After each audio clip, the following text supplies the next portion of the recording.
Chaz. Yes. So I hear that you want to know a little bit more about me. I'm sure the audience wants to know a little bit about me, and if they didn't catch my interview last week, where Marie and Kim interviewed me about being the food editor, what my experience is. Yes. And let's get to it, because it's been an interesting journey, and it's been a fun one of me in the food industry. But what do you want to know? So one of the common questions is, how do you go about starting your own business, and how did you start getting all your social medias and a bunch of supporters to your company? Yeah, so I think everybody works a little bit differently, and there's different strategies to go about it. The way that remember when I told you that I'm more of like a creative, I love to be in the kitchen and creating a bunch of stuff. Yes, and, other than more business. Yeah, business. then the bottling and the labeling Packaging. and the packaging and the setting out and the social media. More the customizing and experimenting. Exactly. Well, what I like to tell people who are getting started is, because I'm a visual person, is create a logo or create something in which you can build off of. Create trademark. That comes later, because that's a legal thing that happens along the process, and you can trademark and patent and all of that. But what for me works is to have a visual of what it is that I'm going to be building off of. So for me, it was the logo, and so I went on to some random website, and or I went to Photoshop and I started pulling things, and I was like, all right, I want these colors. I definitely want this name, El Gringo.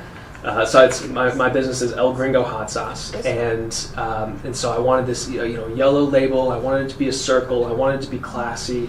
I wanted to have a pepper in there, and so that for me allowed me to then work off of. So it was a slow process of creating the hot sauces, or if you're creating anything, you got to take time to figure out what it is that you're doing.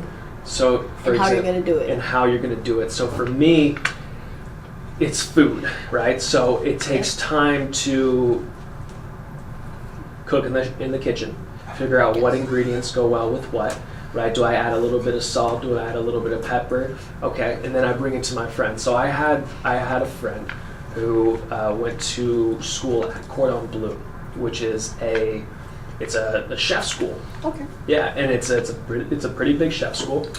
And so what I did is, because he's a little bit more experienced than me, I didn't go to chef school, and so I would bring my hot sauce to him, and he was like, okay, dang, this is really good. And he's like, how are you cooking the peppers? And I told him, he was like, try this.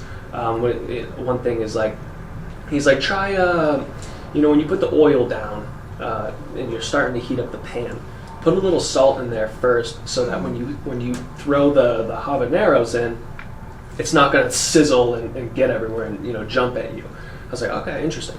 And then I had a bunch of different blends, and so I'd bring those blends to him, and figure out what peppers go well with what fruits, and he would tell me, and I would also bring it to friends and family. What are those combinations and mixtures you could add into your meal?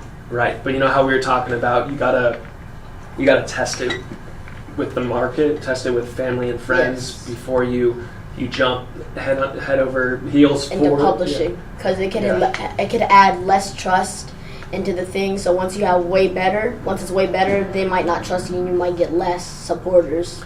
Absolutely, yeah. If you create something that nobody likes, then you you run with it, then it does create distrust, and people are like, well, his last thing was kind of bad, so I don't think it will be good this time. So something like that. Right. So I spent a good amount of time perfecting my hot sauces, and then the pandemic hit in March, March of 2020 in the United States, and so I was working at a restaurant.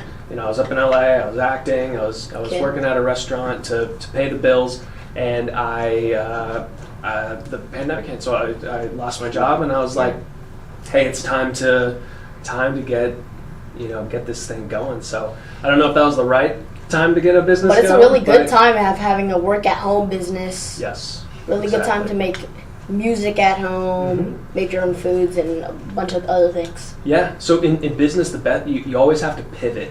You know, like in basketball, you gotta move and pivot. And, yes. Life is gonna throw challenges at you as an entrepreneur, and you're gonna experience that. That challenges are gonna come, or hurdles, right? You just gotta jump over them. So, you know what? You got this. I know we're gonna have to have you back and talk about your business. Yes. And I'm excited. I'm glad that you were here with me today. You know what? Do you have any words that you want to say to the audience? I have one more question, but I'll say to the audience, any supporters and people who want to start a young business like me, just you be you. Don't let anybody tell you can't, and just do you. Okay. All right, everybody. Thank you for watching the show. I'm Liam Watkins, the host of the Fabulous Lifestyle Radio. We will see you next week.